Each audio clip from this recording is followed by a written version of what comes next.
комплектуется двухзонным климат-контролем для передних пассажиров и отдельный. Что, поехали посмотрим.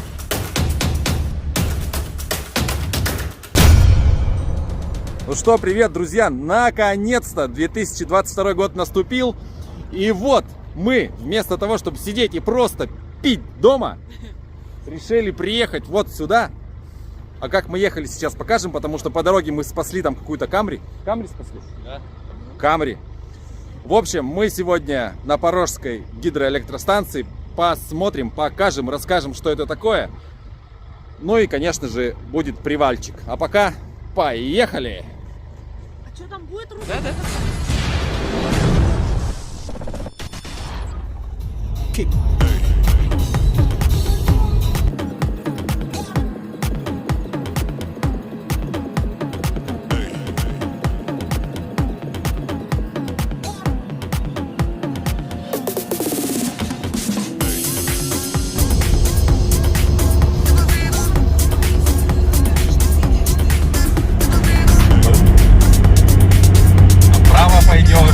Дорогу найдешь, налево пойдешь, права потеряешь.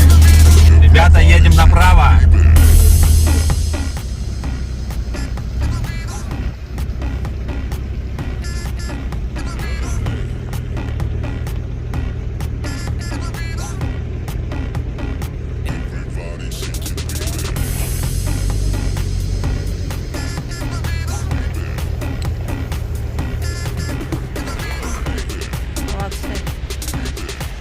Итак, друзья, собственно, вот мы наконец и доехали до деревни Пороги.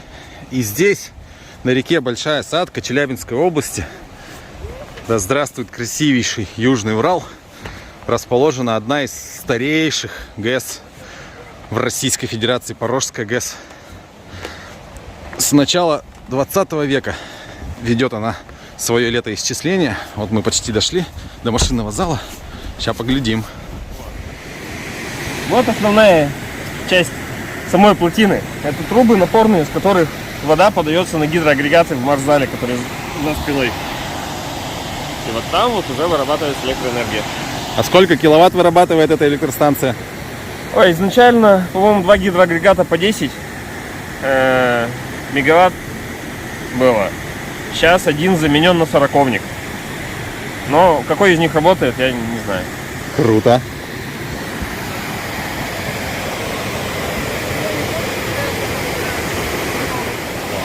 Ну итак, 6 мая 1908 года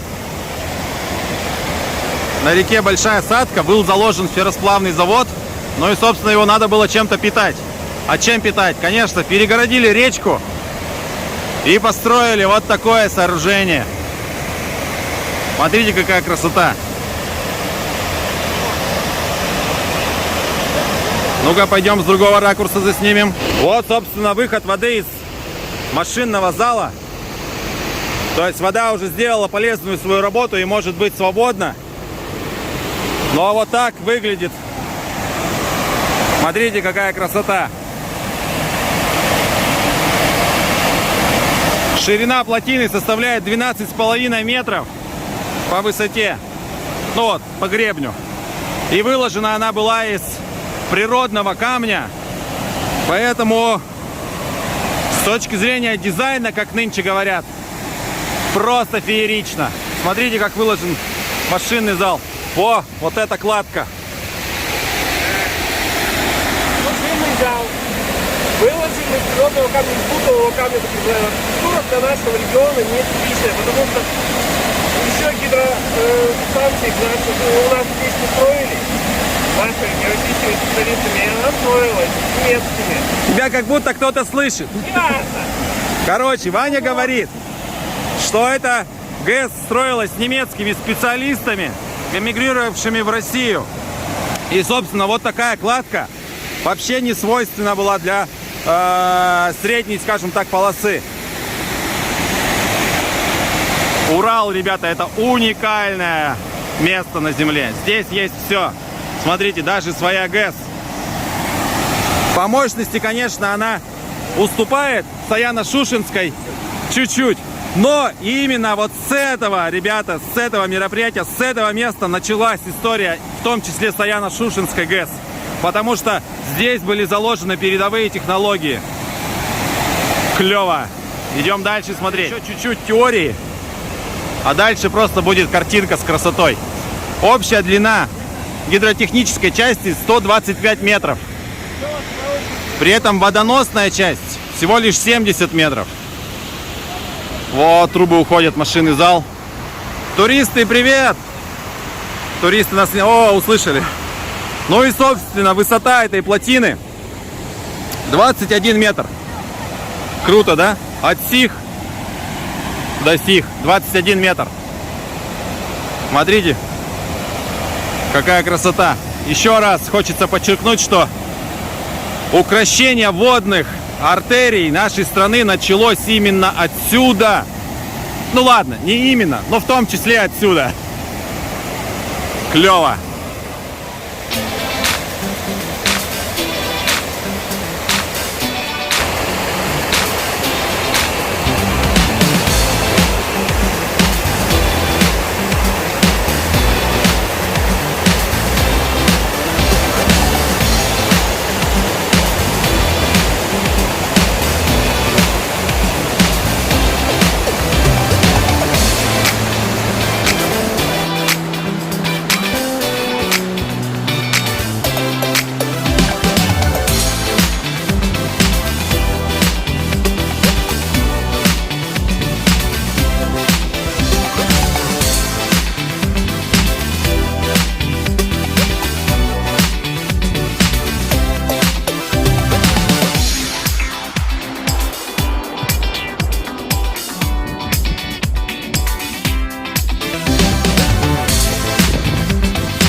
Да.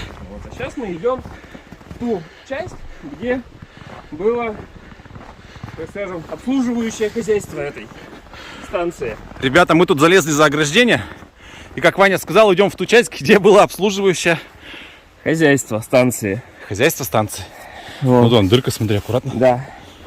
Собственно говоря, тут вот наверх, если посмотреть, то для тали О, точно, смотри. эти, как они называются? Рельсы, короче. Здесь спускаемся? Да? Ну, вариант. Можно дальше. там подальше, но можно. Так, вот и мой черед. Слушай, кирпичи какие прикольные. Да? Смотри, какие. Ух ты, ящички. А это что такое, Вань? Шахтарник. Я даже не знаю, поэтому напишите, если кто знает, что это такое. Ребят, что такое шахтарник? Пожалуйста, в комментариях напишите нам. Вот, ну, судя по всему, именно сюда и подавалась руда. И А. здесь уже с ней что-то делалось, потому что здесь, ну, во-первых, сама таль ездила.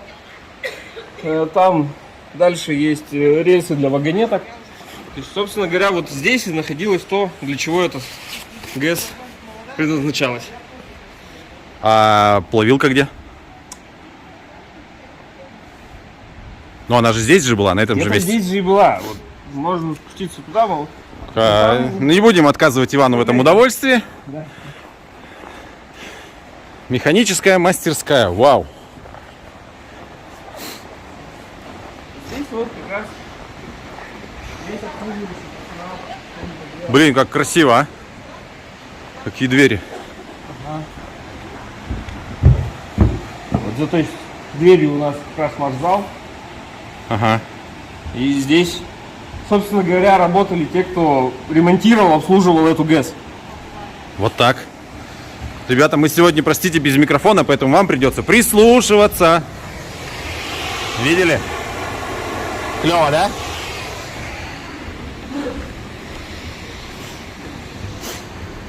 Нормальный тапочек. Не входите, ну пожалуйста, что можно? Закрывай. Написано не входите, пожалуйста. Вот я интересует, а можно, да? Вот же. Царское литье? Нет, вот там. Написано. Царское литье. Вот, смотрите. И вон написано это. Да. Вот так, царское литье. СПБ. Привет, Питер. Какой листик железа? Кровельный. Фольга. Да. Клепочки хорошие. Вот такая, ребята, есть у нас красота на Урале. А тут, смотри, окошечки были заложены. Ребята, что интересно, до строительства вот этой вот, ну, плотины, да, ГЭС, на этом месте здесь было 2 порога с перепадом что-то около 4 метров. Вода здесь постоянно бурлила и кипела, за что местные жители прозвали это дьявольским местом. Приколите? Это ты не знал. Нифига себе. А теперь знаем. Да. Она до сих пор называется низконапорной. Вот, слышали? Плотина до сих пор называется низконапорной, потому что когда камера переключается, она, зараза такая, не пишет звук. Сейчас мы пытаемся по дорожке, собственно, от заводской части плотины дойти до верха, посмотреть, где мы можем обустроить наш лагерь. А вы пока можете под прекрасную музычку насладиться красотами Южного Урала. Не надо ходить за чаем. Не переключайтесь.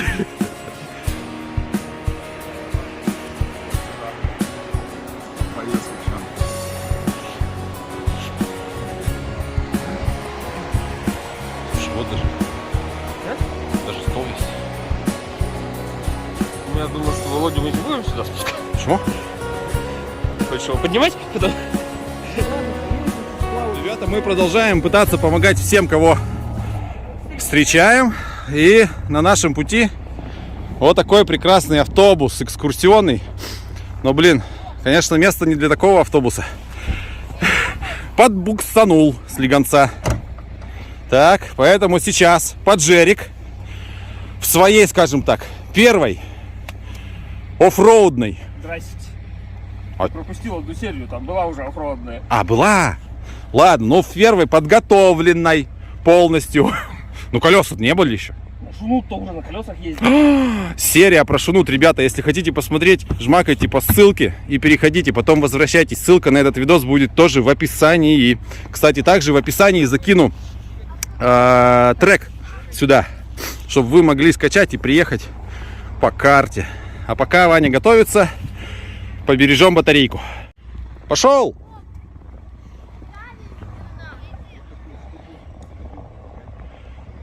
Давай.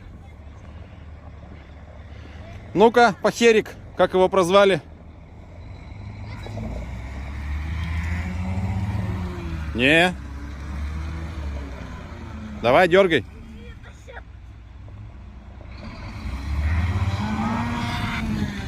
Давай еще разок. Оп.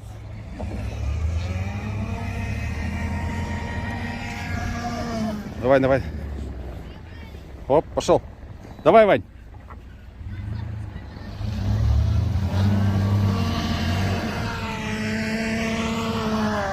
Так, план Б нужен.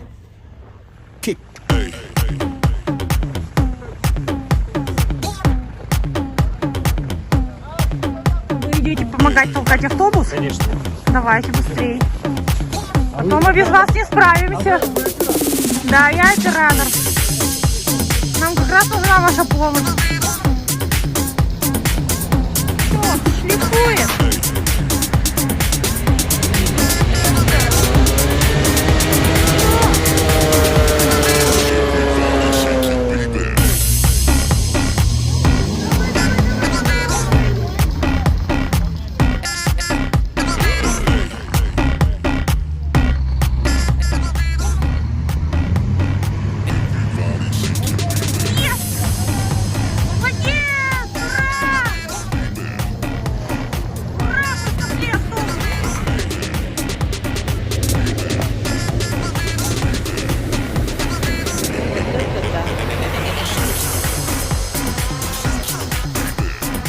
Ну, собственно, благодаря слаженной работе огромный 15-тонный автобусовоз А Ваня Что-то я вспотел, как будто сам толкал.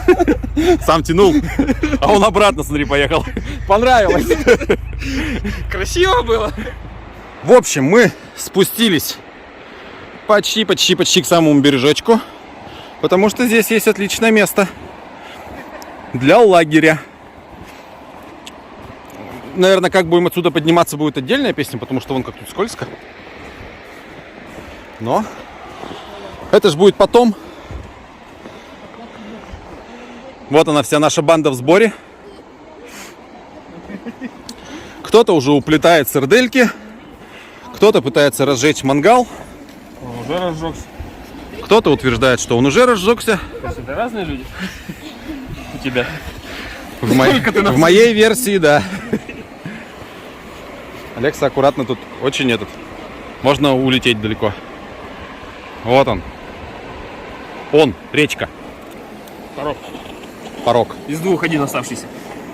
Да. Вот так. Ваня, может их в кучку собрать? Ручки-то не казенные. А у нас есть волшебные перчатки, Вау. сварочные краги, которые, как вы помните, ни разу в сварке не участвовали. Но зато собрать угольки в мангале, картошку вытащить оттуда, это завсегда, пожалуйста. Вот так вот. Сварочные краги, которые на деле оказались угольными. Походными. Походными.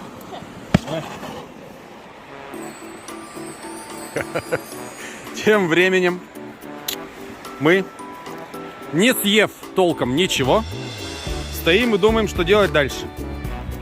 Ваня предлагает поехать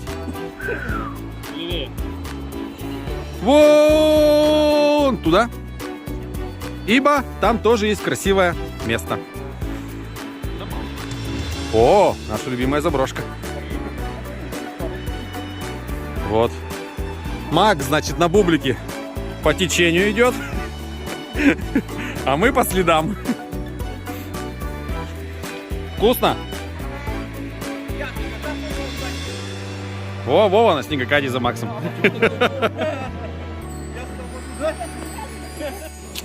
Друзья, долго ли сказка сказывалась, да быстро ли дело сделалось? Оказывается, сейчас, вот там за моей спиной уже закат, но главный Сусанин проекта Да-да. знает короткую дорогу.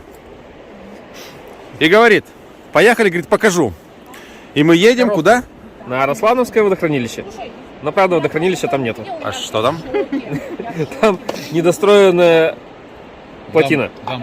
Плотина. Во, Володя тоже знает, куда мы едем. Один я не знаю, куда мы едем. Короче, ребят, мы едем на недостроенную плотину, а ты не переключайся. Жмакай на иконку, подписывайся на канал. Ну и смотри, что будет дальше. Нам же еще подниматься.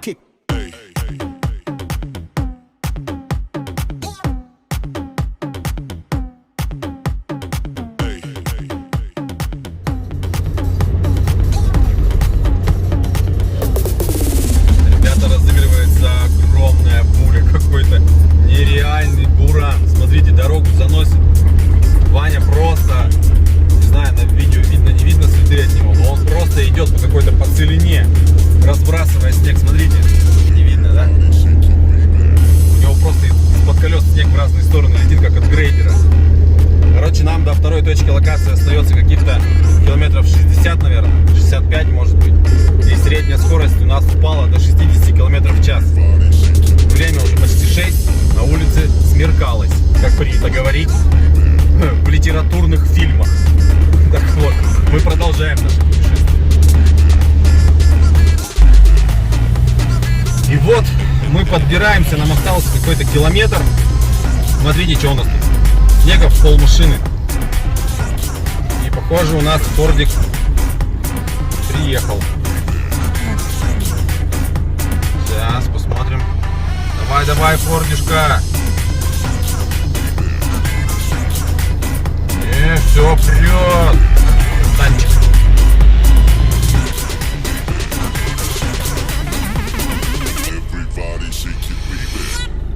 Короче, друзья, мы приняли единственное верное решение.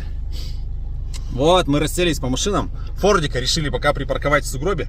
Потом мы его развернем как-нибудь, заснимем, покажем. Короче, поехали дальше. В общем, вот такая целина выпала нам, а ей выпали мы. Что-то, короче, Беляш не хочет ехать в колее Ванькиной. Колеса у нас что-то пошире, похоже. Ну, тогда будем ехать просто быстрее. Да ну. Куда туда? Лево, право, прямо?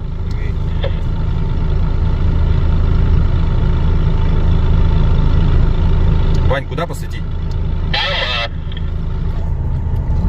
Прямо.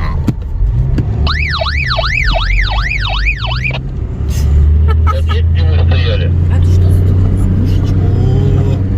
Да ну нахуй. Не надо там. Там узко. Сереж, пожалуйста, не надо. Ребята, мы нашли эту дорогу. Пешочком пробежались. Тут насыпь получается шириной метров 8, наверное. И посередине, ну летом, видимо, часто машины ездят. Зимой не так. Но сейчас, конечно, попробуем подсветить люстры и показать. Нереальная, огромная штука. Она прям завораживает, если честно. Я фонариком насколько мог светил. Но, конечно же, она находится немножко вдалеке. Скажи, о, люди! О, люди. Это наши люди. И мы их доим.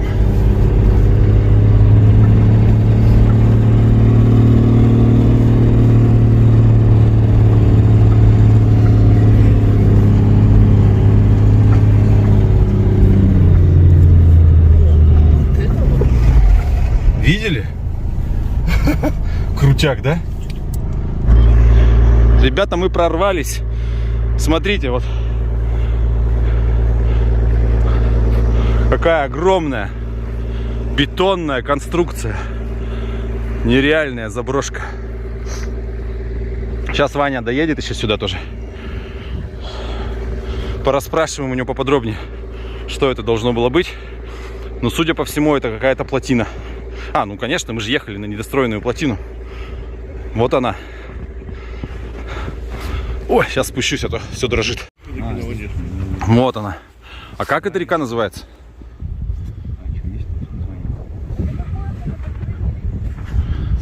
Недостроенное водохранилище.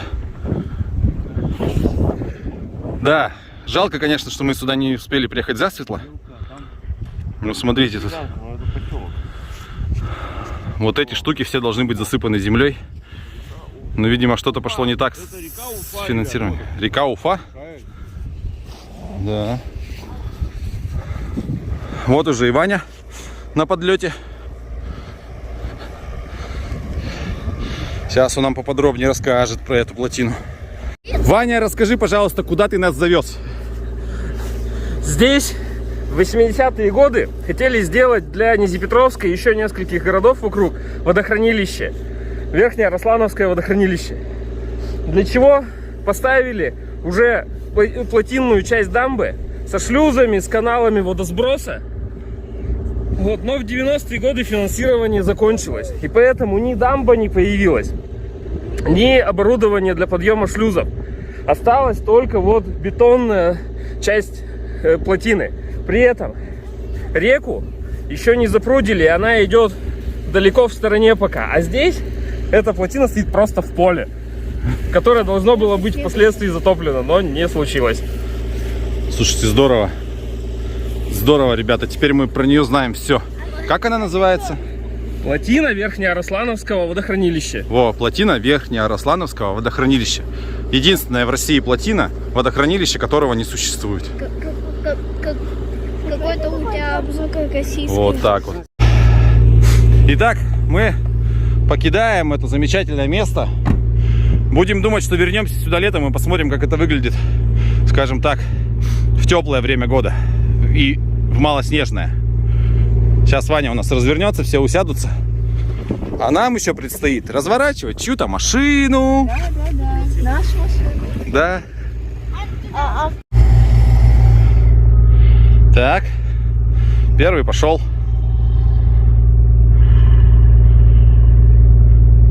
Ну и все, и мы следом. Еще одна эвакуация, на этот раз своих. Магическая формула, я знаю, короткую дорогу таки сработала.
В асфальт, а потом будет показывать, что он по целине. Ну и где твой феерия? Ну ты близко встал, я не успел разогнаться. Стань подальше.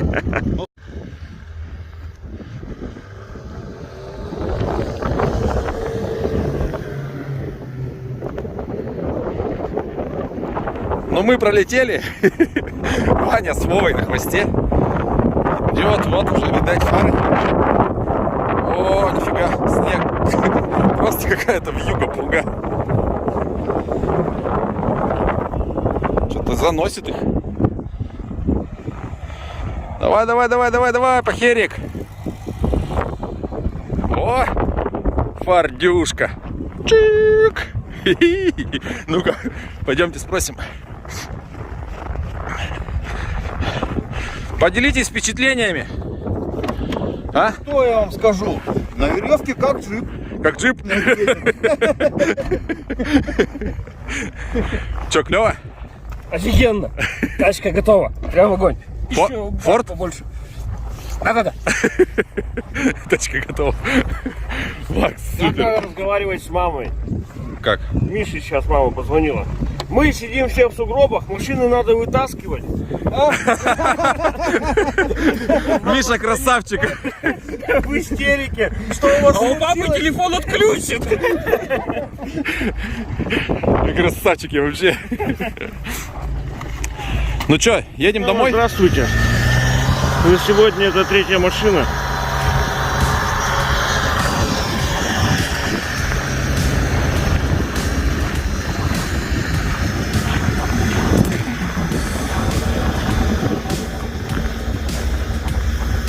Улетел знатно.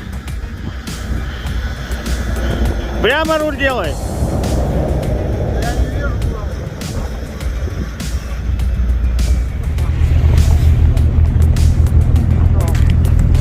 И вон там несется машина. Ну давай, ласково.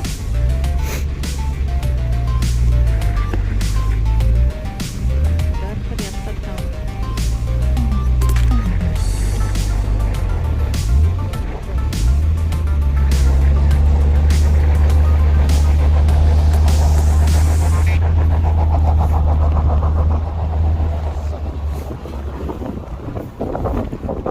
Ну вот и ладненько.